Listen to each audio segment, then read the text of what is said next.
Greek Prime Minister Alexis Tsipras is continuing intensive talks with his country's international creditors, despite sharp differences over how to overcome the debt crisis. The Brussels talks will go on during the night if necessary, Eurogroup chief Jiro Dijsselbloem said. Meanwhile, Eurozone finance ministers cut short a meeting that had been meant to finalize a deal. Greece must pay the IMF €1.6 billion within days or face default. Mr. Tsipras has criticized lenders for rejecting his latest reform proposals, which they say are not viable. He is locked in talks with the European Commission, the European Central Bank, ECB, and the International Monetary Fund, IMF, the trio evaluating his proposals. They hope to cut a deal that would release further loans to Greece before it runs out of money.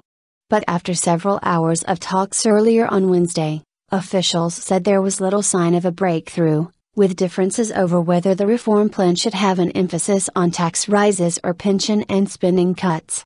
The negotiations reconvened in the evening in the hope that a deal could be reached before the Eurogroup meeting of Eurozone finance ministers meets again at 1300 hours local time, 11 o'clock GMT, on Thursday, ahead of a scheduled EU summit.